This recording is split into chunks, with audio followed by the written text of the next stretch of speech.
Goeiedag. Petrus skryf in 2 Petrus 1 vers 12 en 13: Om hierdie rede sal ek julle altyd aan hierdie dinge herinner. Al weet julle dit, en al staan julle reeds vas in die waarheid wat aan julle bekend gemaak is. Ek ag dit immers my plig om julle aan te spoor deur julle hieraan te herinner, solank as ek nog lewe. Soos so baie ander geestelike liedere het Bring my die ou tyding ook oorspronklik die lig as 'n gedig gesien.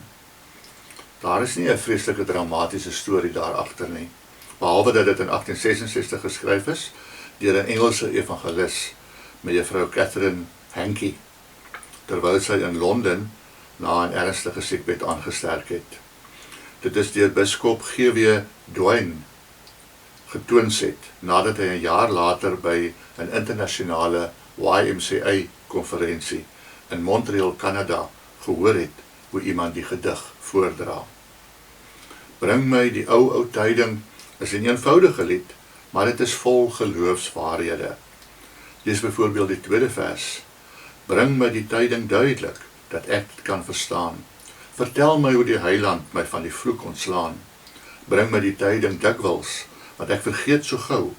Lank voor die middagete smelt reeds die môre dou. Bring my die ou tyding, bring my die ou tyding, bring my die ou tyding, die boodskap van Gods heil. Ons weet nie of Catherine 'n spesifieke Bybelteks in gedagte gehad het, toe sy die gedig geskryf het nie. Maar dit sal my nie verbaas as dit die verse hierbo uit 2 Petrus 1 was nie. Petrus was naby sy dood, toe hy sy tweede brief geskryf het. En hy erken dat hy niks nuuts gaan sê nie. Hy gaan nie aan sy lesers iets vertel, wat hulle nie reeds weet nie. In steede om nuwe gedagtes met hulle te deel, gebruik hy sy laaste brief om sy lesers aan die bekende geloofswaarhede te herinner, en maan hy hulle om keer op keer na hierdie waarhede terug te keer, selfs na sy dood.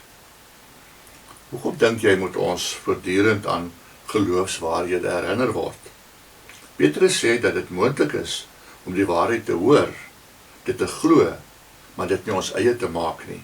Soos die lied dit stel, lank voor die middagete smelt reeds die môre dou. Dit is maklik om in geestelike selfvoldaanheid te verval, en dit is gevaarlik. Ons moet onthou dat dit belangrik is, dat dit wat ons sê, ons glo, ook neerslag moet vind in hoe ons leef. Hoe beïnvloed die ou tyding jou lewe vanoggend? Miskien moet jy vir die Here vra om jou opnuut te herinner aan die boodskap van Gods heil. Kom ons bid.